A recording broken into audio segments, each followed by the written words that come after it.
Hey, everybody. We're back for another episode of the Spartan Shadows podcast. I'm one of the co-hosts, Chris. I'm joined with my co-hosts, Zach and Emmett. Coming at you today to just discuss a few odds and ends things from MSU. We got some news on the hockey front with some awards being handed out for the Big Ten Awards today. Emmett got the fortunate chance to go to East Lansing today and attend the spring first open practice for MSU football, along with Coach Izzo's press conference pre-NCAA tournament. So he's got some fun things to share with us and kind of go over. And then we figured we had some time to do another little mailbag, answer a few questions. We've got a hockey-related one, a basketball-related one, and then we also sent out on our socials today if anybody had any questions for Emmett regarding spring practice. So we've got a few that were sent in to us that we figured we'd hit for you and do another little mini mailbag. So we'll cover all that and have a little prime, I guess, get ready for the week. Spring football's back. NCAA tournament starts on Friday for MSU. Good things are happening. So Zach, Emmett, how are you guys doing? Good. How are you doing, Emmett?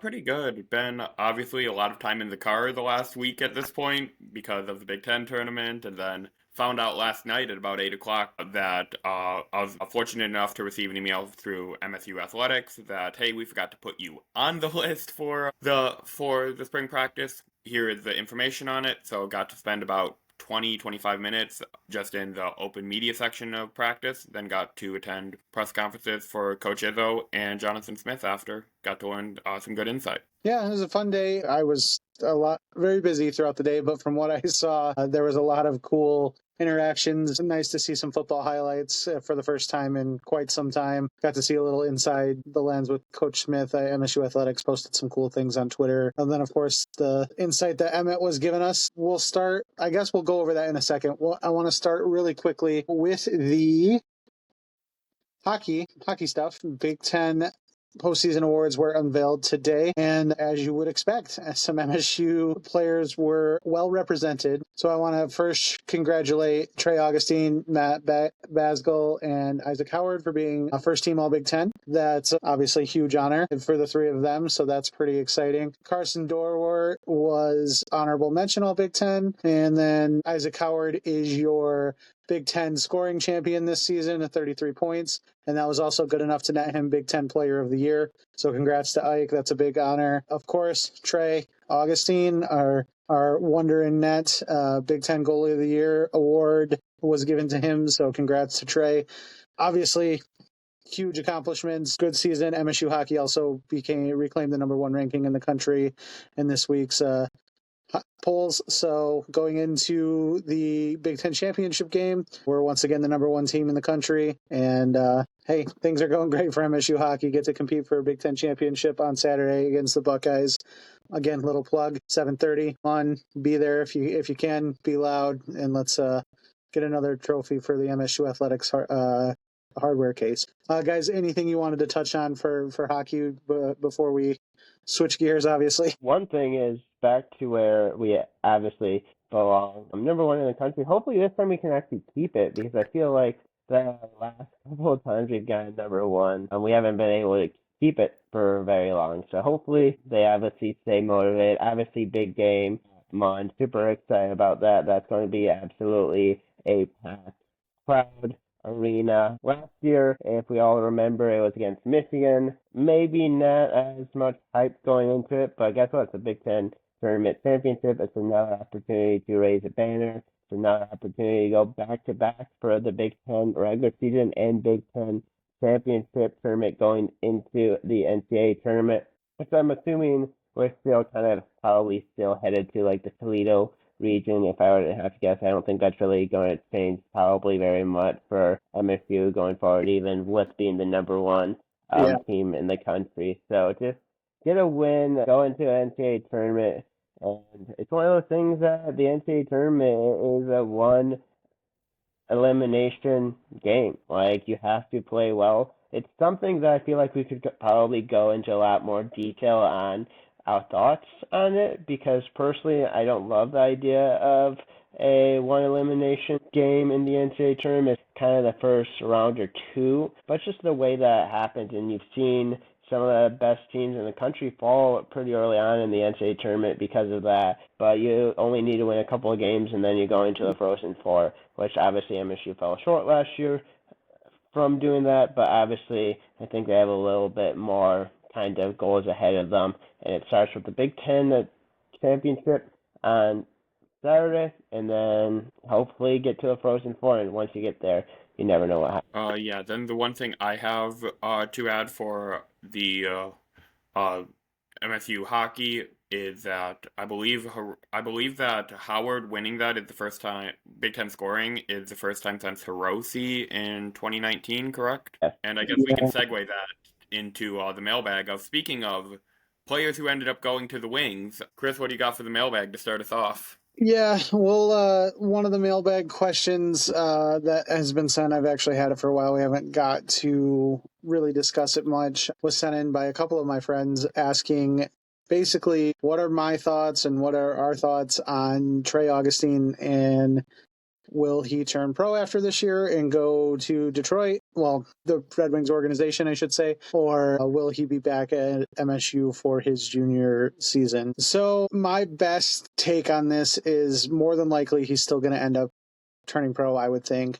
But now that the NHL trade deadline has passed, and with the things that the Red Wings did at the trade deadline or didn't do in this case too, it kind of clouds the water a little bit. I think kind of the general consensus was maybe that the Red Wings were hoping Sebastian Cossa might be ready to make the jump to the NHL next year. At least in some sort of platoon, and then that would give Trey the opportunity to come into Grand Rapids and earn a majority of playing time in Grand Rapids, because you want Trey Augustine playing wherever he's at. You don't want him sitting on the bench for the majority of the games. You want him to get hockey and reps in. So that's a very big key, and Steve Yzerman's talked about that. The Red Wings have mentioned, the best place for him is where he's going to get the most action. That's what they did with Sebastian Cossa, and so on and so forth. So with the Red Wings trading for Peter Mrazek at the trade deadline and him having another year on his deal, that gives the Red Wings now 2 veteran goalies that are signed on for next season. Alex Lyon will be a free agent, so who knows if he is going to be back or not.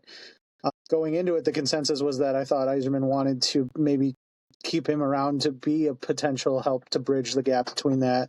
But I don't know, because now you have Cam Talbot and Peter Mrazek on the roster next year, and neither can be really sent down to Grand Rapids. I don't know what the plan is. I know MSU is, if not the best facilities for hockey in the country, it's one of short lists. The new athletic upgrades that happened to MUN and all the training facilities in East Lansing for the grants from Tom Izzo and Matt Ishbia, and when all the athletic stuff got upgraded the past few years, MSU hockey's facilities are state of the art. They are top of the line. They have more training potential. They have full-time nutritionists. They have full-time dietitians. They have different strength coaches. And the AHL doesn't always have that. They obviously have strength and conditioning. The Red Wings have coaches in place that want to regulate that, but they don't necessarily put the resources into everything that MSU hockey does. It may be better for Trey Augustine's development to stay one more year if he's going to not get the playing time in Grand Rapids, because here he can play the 30 games a year that he wants to play, or 20, 25 like he does already. He has a full-time dietitian. He has full-time nutritionists. We have pro strength staff and hockey experts, mental health experts, all that stuff in East Lansing that can give him more attention than he will probably get in Grand Rapids, because that's just how kind of the AHL works. I know when we had Jer Bear on in October to kind of talk MSU hockey, he even said it, some AHL facilities are not as equipped as some of the hockey ones. So there's a world where if you don't have an open spot in the NHL and Sebastian Cossa is your AHL goalie next year in Grand Rapids, it may be better for Trey Augustine to stay here. The Red Wings have one more year of his entry-level deal, or of his draft rights, before he has to sign an entry-level contract. So he could stay in East Lansing for one more year, turn pro, and re-sign his entry ELC after next season. It's very possible. I think the end of the season also may have a little bit to do with it. If we fall short of a national championship run, there may be that little more fire. I want to try to make one more attempt at winning this thing. So I would say maybe before the trade deadline, I was probably maybe like a 10% chance he comes back. I'd say there's more of a chance now than there was then. I don't know if I necessarily have a number. I'd still say more likely than not he turns pro, but I don't know. There's a scenario where he's back in East Lansing next year. I don't know if it's a likely one, but there is. So it'll be interesting to see. And obviously, if more rumors start to come to that, or any tidbits slip out of the Red Wings camp, which is damn near impossible because Steve Yzerman keeps such a close lip on any plans with anything. But if we hear anything, of course, we'll be the ones to let you know as soon as we can. It's an interesting scenario, and I'm hoping to maybe get Jer Bear or somebody else on to talk some NCAA tournament, and then maybe we bring that up and resurface that too to get some more people's opinions on it. But it'd be interesting to see. What do you guys think? Yeah, I definitely think obviously the chance is probably lower that he comes back than obviously goes into Grand Rapids. Like you're talking about, Chris, it's definitely a little bit of a higher chance than maybe prior because of what the Red Wings have done. Also, one thing about Steve Yzerman is that he's not afraid to trade players either. Like he's brought in players and then in the offseason trade them away, cut them. So just because they have another year of contract doesn't mean they're going to be playing in Detroit next year. So obviously things are fluid. Kind of really depends on probably how Peter Mrazek ends the year. His first couple of starts were pretty good tonight. Let up 4 goals. I wasn't able to watch the game. Don't know exactly what those goals were like. If there are goals that were given up that should have not been given up, or goals that were pretty kind of tough that kind of the defense really made difficult. One thing I do want to say, obviously I don't want to take away any credit from what Trey Augustine has done. Trey Augustine is elite. He is obviously the best goalie in college, best goalie in the Big Ten. That's why he won the Big Ten goalie award. One thing I do want to say is if Trey is not in East Lansing next year, we're going to be fine at the goalie position. We have Luka behind him. When Trey was at World Juniors, Luka stepped in, performed extremely well. I'm sure that, and Nightingale has done this in the past, he's not afraid to bring in transfers either. He brought in a transfer, I believe, his first year at Michigan State, and then obviously Trey Augustine's playing the last 2 years. So something that he isn't afraid to do. He knows that the goalie position might have to bring in someone, but Trey Augustine, if he's back in East Lansing next year, he's obviously going to be one of the most popular athletes, and it would be awesome to see him. But one thing about Trey Augustine is that his first year, they do extremely well. Sometimes it might fall a little bit short. Second year, he's done very well, and he's typically brought home the championship at the end of it in his career. Hopefully that's true in East Lansing this year. On the topic of goaltender, it really becomes a matter of if Trey Augustine does come back, at that point you have to say goodbye to Melvin Strahl, who is committed to the Spartans. He is a 5th-rounder Columbus Blue Jackets. He's likely the heir apparent. You might see a little bit more of Luka than you would normally, but the heir apparent would be Melvin Strahl. So that is a name to watch and consider. If Augustine ends up coming back, Strahl likely does not sit around, because at that point, Columbus is going to want their guy getting reps too. And then I think it's very likely the Wings take Augustine's talent up to Grand Rapids.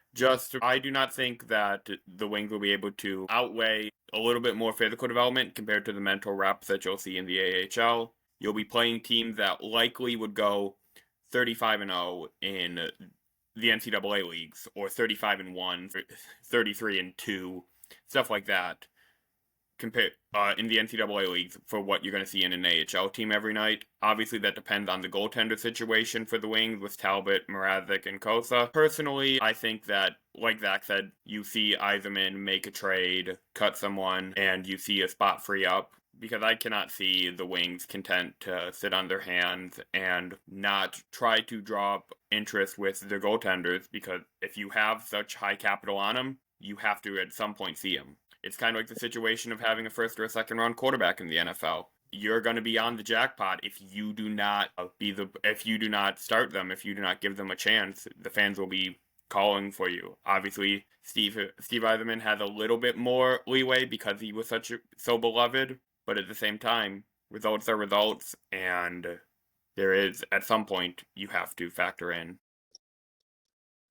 how much you've given up to have these top goaltenders. Well, and at the end of the day, too, the Red Wings issues aren't, as much as you can blame goaltending, too, the defensive pairings are the problem. And if that's not addressed, I don't know if Sebastian Cosa being the heir apparent, Trey Augustine being the heir apparent, that's not going to matter because there's a lot of issues there. It's a big offseason for Steve Eiserman, so that's where Zach's point comes in. I could see, we have a lot of just free agents in general as a Red Wings fan, but you'll also see a lot of turnover. Just, I think, moves and roster cuts and buyouts and trades and all that stuff, because we're in a position where we're good enough not to just sit in this purgatory of almost making the playoffs but not going anywhere every year. So you'll see a lot of turnover, and that will have a lot to do with it. But at the same time, it's just a matter of where the best for the development is. There is another option of having him turn pro and go to the CHL and maybe play a half season or a season in Toledo for the Toledo Walleye. Cosa did that before he went to Grand Rapids, and you can see that too. The problem with the ECHL is it's a league where not a lot of defense is played in general, so goalies kind of get hung out to dry, and it's not necessarily the best for a goalie's confidence, so you kind of are sparingly with where you deploy your goaltending prospects there. But if you have to, you have to. It's still a step up in competition from the NCAA for the most part. I would say Michigan State's kind of an exception to that because the Big Ten is one of the premier hockey conferences, and the way Adam Nightingale schedules his non-conference, with playing BU, with playing BC, we take on that top-tier talent. And so we'll see. A lot more to get into at another time. I don't want to spend the whole podcast talking about hockey, even though, I would love to, but we'd lose a lot of our viewers for that. So we'll transition out of that. And like I said, we'll address it more. We have more hockey to talk before the NCAA tournament. And then, from there on. So switching gears, Emmett was at spring practice today, first open football practice that the media was able to attend. And Tom Izzo had his press conference at the Breslin Center, a pre-NCAA tournament. So Emmett was also able to hit that. Let's just start off, Emmett. What were some observations, some thoughts you had? I know we've got some questions sent in. We'll hit those questions afterwards and do our own separate little mailbag there. But what'd you think when you saw, what stood out, what didn't stand out? Just kind of thoughts in general. What'd you think? Yeah, so without getting too much into some of the questions, such as who really stood out, because I know that's one of the main mailbag questions. The main thing that stood out, it was very much a technique day. You saw a lot of individual work, a lot of players just getting those mental reps, a couple really good drills, working on receiver coordination was the main thing that stood out to me. With how much hype around the receiver room there should be, and is, I spent quite a bit of time around there, also observing the quarterback's throws, just to really see what this new revamped wide receiver room looks like. Obviously, we bring in, I believe, eight or nine new wide receivers, and of them, I believe seven of them are practicing. So I had to go and see how that looked. It was great to see the Spartans back in action. No pads on today or anything. It was more of individual technique and conditioning in a way. There's observations of, you can see people with lateral quickness and obviously technique and form, but at the same time, I wouldn't say you're going to be able to say, oh, this player is primed for a breakout year. Now, granted, am I going to tell you who the stars of the practice were? Yes, but I'm not going to say that this player must have a breakout year because they started in shorts camps. That's what the NFL Combine is for. You see every year someone gets overdrafted as a result, and then everyone gets mad when the shorts camp star doesn't really stand out. You even see it in the high school level with 7-on-7 stars who never really end up panning out. So I would say there was a lot to note and see who looked good, who looked like to be in the shape of their life, as we like to say during MLB spring ball. But I wouldn't necessarily say that I think, oh, this team's going to be 7, 8, 9 wins, because it's just a lot of individual technique. We didn't get to see a ton of play calling or anything. By the time they started even chucking deep shots down the field, that was when media started getting ushered out. You mean to tell me Miguel Cabrera is not in the best shape of his life? Hey, that's what the Twitter post said. Real talk, he looks real happy, but... For sure. So there's also some talk that was announced today in Coach Smith's pressers and kind of the schedule with spring ball. What do you know on how that's going to take place? Is there going to be a spring game? Is there going to be open practices? What do we have on that? So there will not be a spring game, and there will not be any open access to the public from what has been said. Reasons cited were Jonathan Smith wanting to maximize his 15 practices. Remember, collegiate coaches are only allowed to have basically organized team activities in addition to hitting, etc., 15 times every spring. Today was practice number 1 for them. So there would not be a spring game. The main reason cited was maximizing practices. Additionally, the media suites and press suites and luxury suites, in addition to video scoreboards, are all being revamped at Spartan Stadium. If you had been on X and had gotten, basically paid attention to some of the tweets that had went out, you saw our current player competing for a kicking starting job, Martin Connington, had posted a picture of him in Spartan Stadium kicking field goals. You could see there was no video board. So those are some of the way Spartan Stadium's getting revamped for this fall. That was the reason cited. And finally, poaching from, if you see a player standing out or putting in good reps on TV, or if you have in-person scouts, you can see teams offer thousands of dollars to try to get a player to leave. You saw it even in the final Mel Tucker spring game. You saw Keon Coleman leave, even though Coleman barely practiced.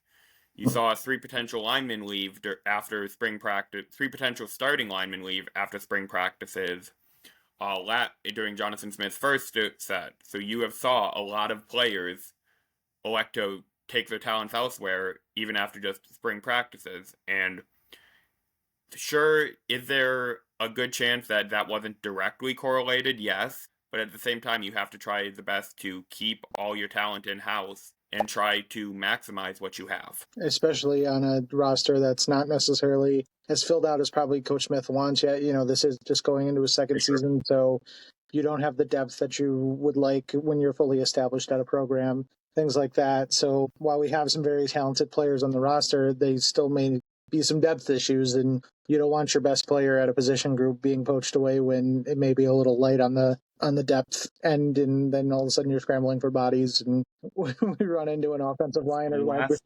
offensive line and receiver and corner for last year, for that matter, where we were just trying to put bodies and probably could have held open tryouts for starting corners. I'm surprised Emmett didn't get invited to go play corner. From what I heard. So, all right. So that's the no spring game, and then Coach Izzo's press conference. What any big hits off that? I know we have a mailbag question for that. We'll get into that later, but what was just your kind of quick takeaways on that? It was a lot what I had said that I would be expecting. I was expecting Tom Izzo to come in there and call Bryant one of the greatest teams he's ever seen. That basically happened. He complimented their strengths and their wings. Did state that he believes that the way that he can beat them is wear them down. They only run about 7 deep. So it is going to be easy when you have a team of 10 players who do big 10 minutes every night. That is definitely the main takeaway. This Bryant team is very experienced, which was something Izzo pointed out, and obviously not overlooking them. He mentioned multiple times the 15-2 game. He addressed the elephant in the room, or in his words, the white elephant in the room. And it was very obvious that he was open and willing to talk about, yeah, I know what it's like to be upset as the number 2 team by a 15. I also know what it's like to take a 7 seed into the Final Four. That doesn't happen either. So he was very willing to address that. I know what it's like to both be the one who's the underdog and the one who is having the underdog beat up on them. So he has mentioned that he's reiterated to his team, 1 bad half ends the season, which is something that we've seen this team have 2 bad halves and then really I wouldn't say a bad game, but not their normal game against Wisconsin. And then we saw 2 bad halves for ending the year with the Oregon Big Ten tournament game and the Michigan game to end the season. So we saw 2 bad halves and we saw an off game, and that ended the Big Ten tournament. So definitely something Izzo has reiterated. One thing that also stood out to me for a quote was that he has been practicing for all 3 games, which you might wonder, there's only 2 games for the Spartans on opening weekend. That is due to him also preparing for New Mexico or Marquette, depending on the winner of that matchup, but mostly focusing on Bryant. He said, the way he addressed it was, obviously I'm not overlooking Bryant. I don't want you guys to take that news and run with it. What I more mean is, we have the occasional, we're going to practice more transition defense in case it's New Mexico advancing out. So just in terms of, there's a few things that they're addressing right now that will also probably help against Bryant, especially with how they like to run the ball. But primarily focus on Bryant, but they're also not doing all focus Bryant, no focus for the round of 32. And it is something to note. Once. Yeah, it is something to note. That's part of what Tom Izzo's done for all of his NCAA tournament appearances. And I think that's part of what makes him so successful as a, that whole second game of the NCAA tournament weekend, and how his record is pretty outstanding in the quick turnaround games like that. Not that most coaches do that. I don't want to make it sound like that's the secret sauce to Tom's success, but he's made a point of basically, not shying away. If we are to get through this game, we have a quick turnaround and we have to be prepared for whatever team comes out of the other game that we have to play. So something to They'll know. be seeing it first. I do want to point out, because the opening game for the second session in Cleveland actually is Marquette, New Mexico. Then they get to see the winner of Michigan State Bryant, which comes after. Not sure how that really works in MSU's favor, considering the Spartans are the higher seed. Not sure why MSU gets to be the one that has the opponents watching them, but whatever. I'm not complaining. I don't have a TV contract. I don't have a TV contract or hand it out, so I don't know. I'm also not complaining as a fan, because while I don't necessarily need a 10 p.m. tip, I also am glad it's not a midday tip where I have to work or take time off of work to, enjoy thoroughly. So I can be out of work and relaxing and ready to go. So, okay. Well, that's kind of just the summary of everything. Let's go into the mailbag. Zach, did you want to add anything? I know you kind of quiet out there. We knew this was going to happen in this segment. It was going to be mostly Emmett with us steering, but do you have anything you wanted to add about anything today before we get into the mailbag? No, not really. Just, I think a lot of what you guys have talked about so far is kind of just accurate, just kind of the point of view that Izzo has. Obviously, he's been at the highest of highs. He's been the lowest of lows. He just likes to address things, and I know that you also talked a little bit about kind of practice for football. We'll obviously have mailbag episode and questions for that as well, which we'll address here shortly. Excited that football is finally here. Excited for the NCAA tournament game against Bryant.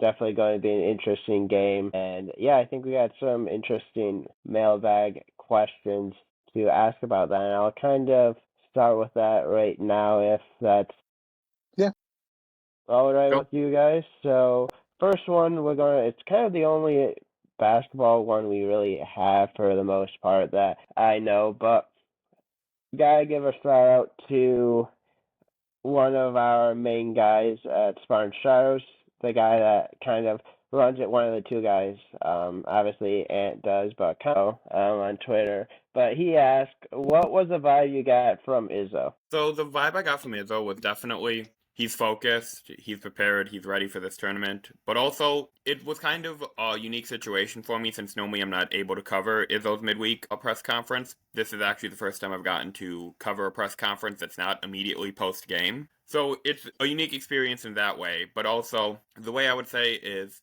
yeah, he's focused, but he's also, I wouldn't say relaxed, but enjoying this. Like, this is the part of the tournament that he lives for. He lives for having these knockout games. This is when, lights are the brightest. He knows the pay window is open, and this is when he loves to coach. And this is part of those moments that he talks about when coaching that really make it worth it. So I would say that's the way I can describe it, is focused and just loving this and living for the moment. Yeah, and I didn't get to watch the whole thing, and I obviously wasn't there, so don't take this as insider information, or I was there firsthand. This is just kind of a quick reaction and some clips I saw on Twitter afterwards. I kind of enjoy the kind of, I guess I wouldn't call him more easygoing Tom Izzo than what I've seen in the past going into tournament week, but he's certainly enjoyed this past week or so. You've seen him appear on national podcasts and shows like Pardon My Take for Barstool. He was on the Pat McAfee show just recently. He was on another podcast that I can't think of off the top of my head, but it was good to see that he's kind of doing these more national appearances and kind of talking about a few different things. And I'm not shying away that, this team's performed really well so far this year, but at the same time, there's a lot more work to be done. He enjoys some of the funny bits and the making light of the logo gate, as we called it, or, the way the season ended, and just kind of having some fun and answering questions, but at the same time, reassuring, he's locked in. There's work to be done. We got a lot of stuff to do. So I don't know if it's just because he's, realizing there may not be too many more NCAA tournaments in his future. We're obviously not breaking news or anything. We're in the latter stages of Tom Izzo's career, so I'm glad to see him kind of take these in and do these more national, lighthearted things and kind of be a little more easygoing and some stuff through the week. And it's easy to do that What when I the do team's want playing well.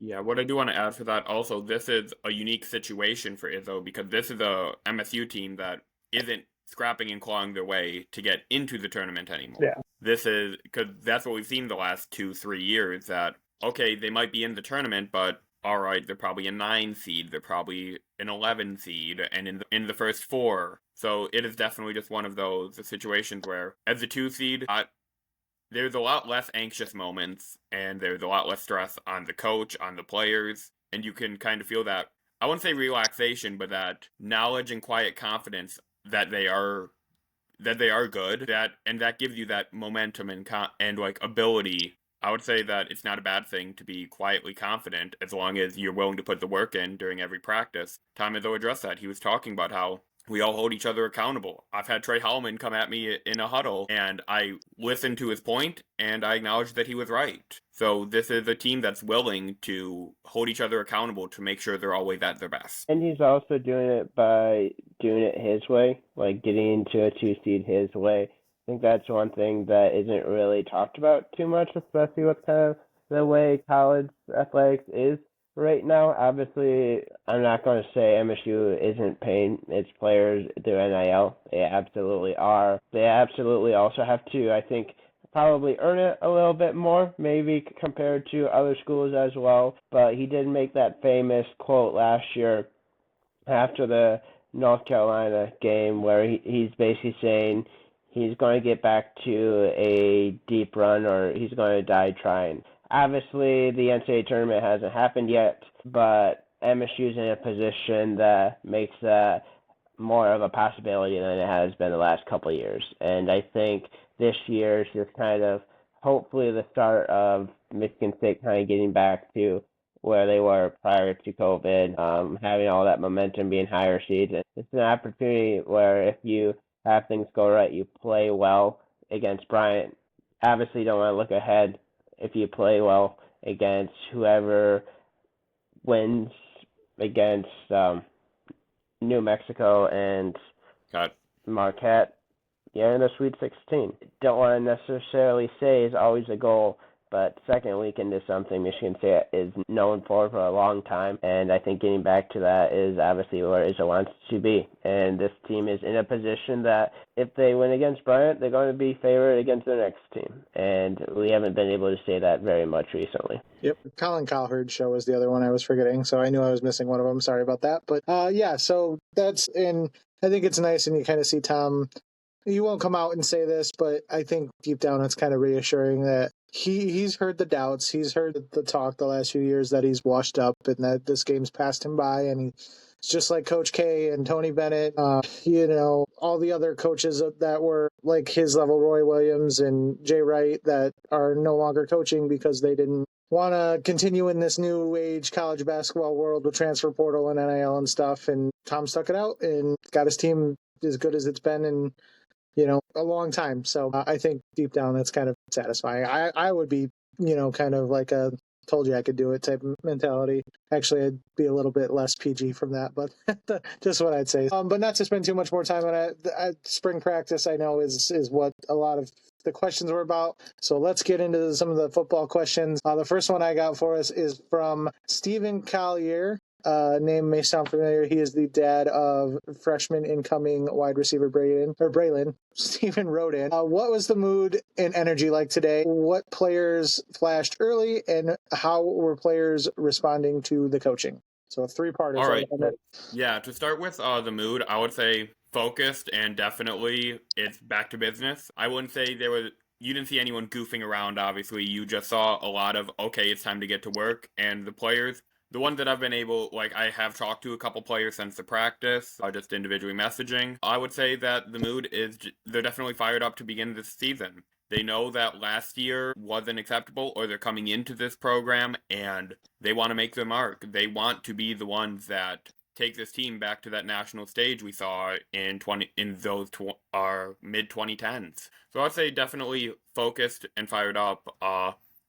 You didn't see anyone relaxing, taking reps off. So I would say that's the attitude-wise. Players standing out. Ironically, with Steven writing in, Braylon did stand out today. He looked to be the fastest or the fastest or the second fastest wide receiver on the field behind Krishan McCray. Another guy who stood out, Krishan McCray, is built and speedy. Super excited about that. The entire receiver group, really. Charles Taplin, huge shout out to him. Taplin, in the first 15 minutes of his, well, at least with media open, the first 15 minutes of his first collegiate practice, no pads on, nothing to protect him, makes an athletic diving catch, and hauls it in, doesn't drop it whatsoever. Fearless and making a play. Also, I was not able to get that on video, but I was able to get, on video, him running just a small curl route, smooth, light on the feet, and stops on a dime. That's what you want to see from a freshman receiver. You're not going to spend a lot of time on, I would say, technique if he's able to do that already. So those two stood out. Krishan McCray stood out. I also was fortunate to have my friend Nolan Giroux, who is a photographer there. He knows very little about this MSU football program besides Aiden Childs and Nick Marsh. So it was great to have a fresh set of eyes who didn't know these players. So that he's asking me, okay, who's number 2 on defense? And because they look really good. So Aiden West on defense number 2. Aiden West looked really good, really athletic was Nolan's phrase for him. That definitely, you can see why Ohio State wanted him. And when I brought up Ohio State recruiting West, he said, okay, that completely makes sense. Michael Masunas was another guy that stood out. Nolan had said, I did not see 81 drop a single pass. If you look at the MSU football video on their Twitter, you can see Masunas hauling in a one-hander during the session. That was later in it.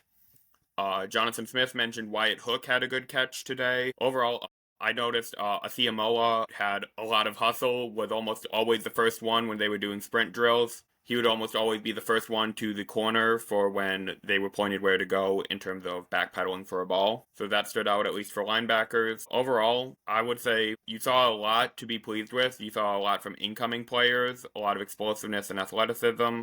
And then one last shout out, quarterback Ryland Jesse. Nolan said that behind Childs, he thought Jesse had the most active arm. So that's something to pay attention to in the future. You might have competition for quarterback 2 behind Alessio Milivojevic. Perfect.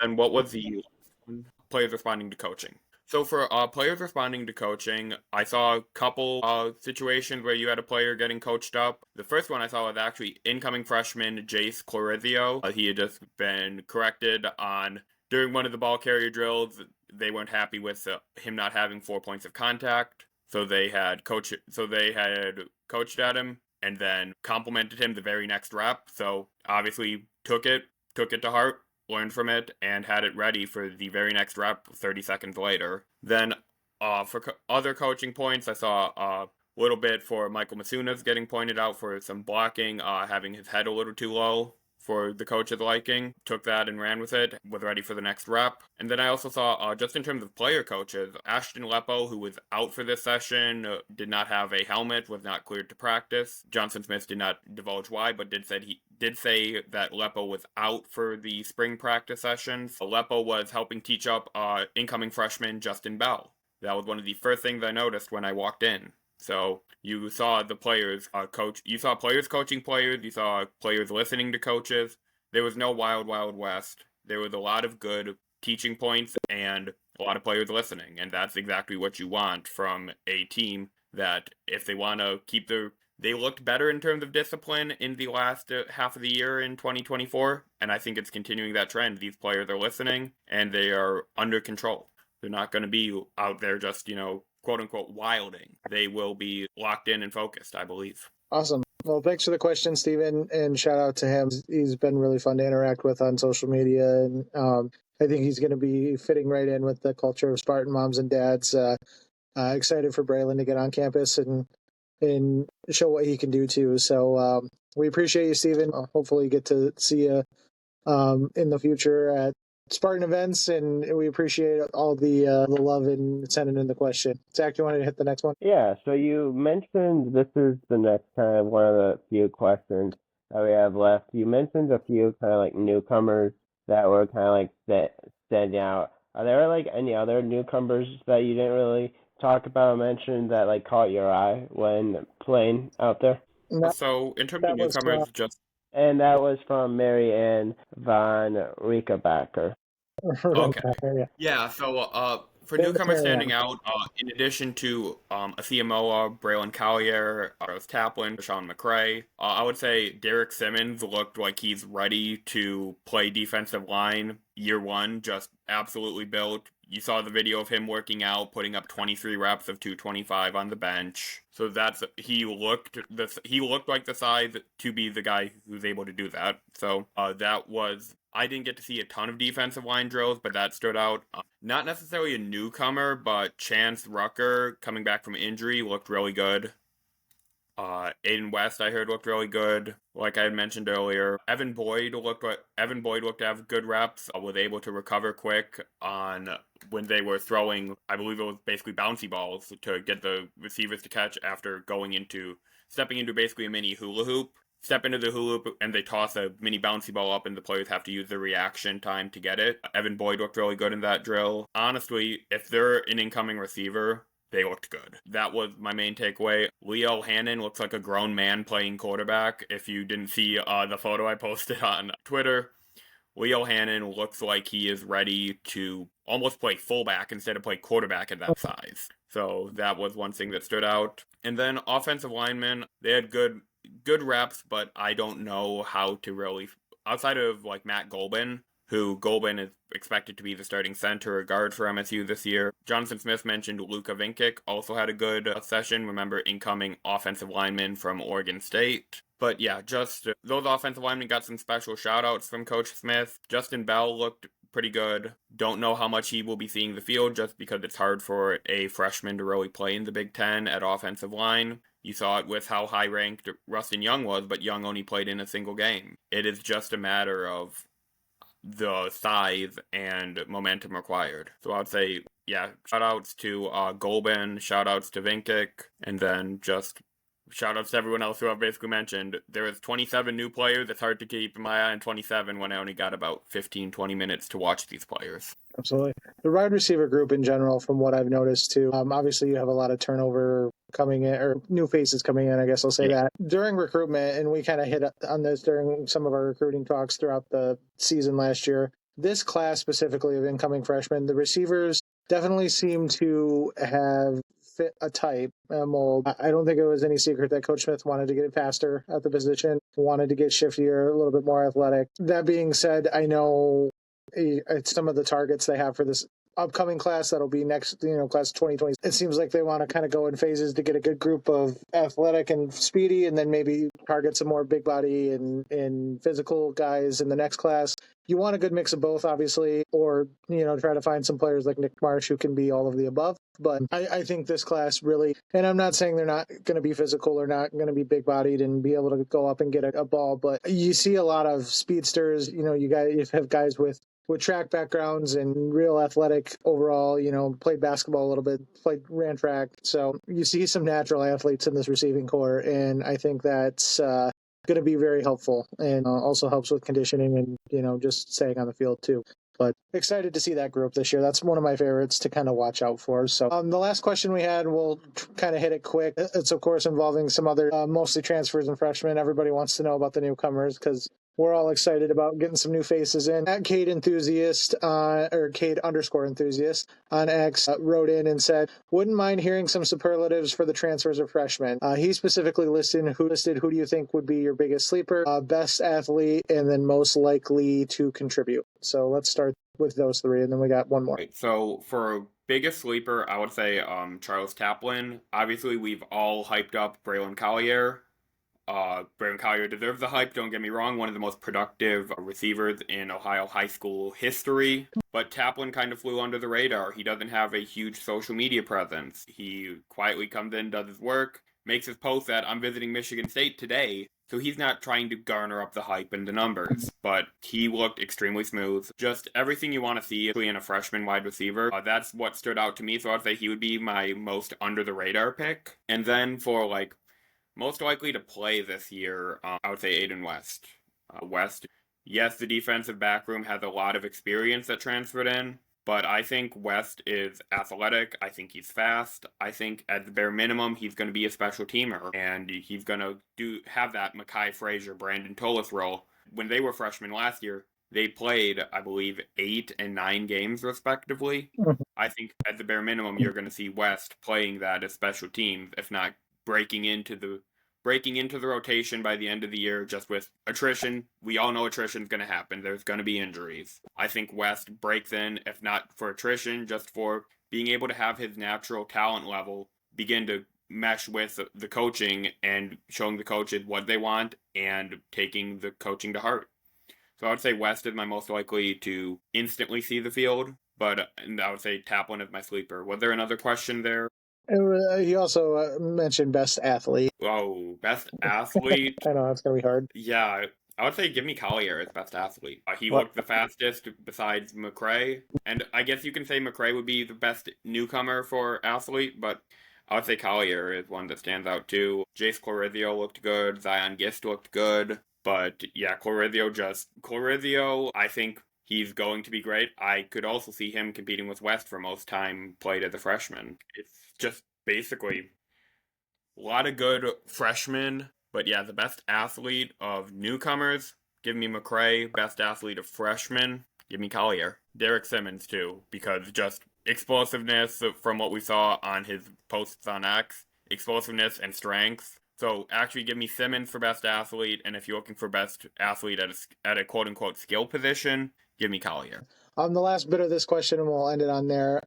Cade Enthusiast also was wondering if you would talk about some of last year's recruiting class, where they're at, and he did specifically mention any ones that took a red shirt potentially, like how they're planning to fit in. So just a quick note, since I was around receivers most often, Austin Clay looked to have a little bit more juice than he did during warm-ups pregame, but this was my first time really getting to cover a practice. So I don't know how Clay looked during these shorts practices last year, but Clay is one for the receivers. Jalen Brown did not have a helmet, did not practice, so he might have practiced, might not have practiced, not sure. A couple of the offensive linemen looked noticeably bigger. Shout out AJ Dennis, looked noticeably more bulked up. And then Brady Pretzloff looked like he's ready to be a Big Ten linebacker. Very excited about that. Yeah, I'm trying to think of who we had. Burnett also looked like he had either added weight or got toned a little more. Nick Marsh, I know he didn't redshirt. He looked more muscular, and that's what my comments were saying too. So it confirmed what I had thought. A lot of my comments on X had said Nick Marsh looks like he's added muscle. Considering he put up almost 700 yards as a freshman in the Big Ten, I'll put them on notice. Also, shout out, Mama Tron was at spring practice. I saw her post on social media. She looked like she was having a good old time. So happy to see she was able to make it out and check it out. So that's the last of the questions we have. I know we ran a little bit long again, so we apologize. A lot to cover, a lot of excitement going on to spring ball. We will try to get more of these mailbag questions in. Maybe we'll do another one about some tournament stuff for hockey specifically, more maybe spring football as more practices come out. But exciting times, football starting to gear up. Recruiting is going to also start to gear up for football as the spring practices sessions conclude, because you're going to have transfer portal additions and subtractions. So we'll try to keep you updated with any news we hear there. But Zach or Emmett, did you have anything you guys wanted to add before we signed off for the night? I think I'm good on mine. Just for, in general health, few things I noticed and few things that were said. Brennan Parachuk likely out for the spring. His timetable is mentioned as June. Linebacker Wayne Matthews III out for the spring. Christian Phillips, Big Dooley. Johnson Smith mentioned potentially trying to get him some work. Remember, Dooley lost almost all of last year with a leg injury after getting injured on almost the final play against FAU. Gavin Brocious was back and working out today. Was great to see that after a scary leg injury to end his season against Prairie View.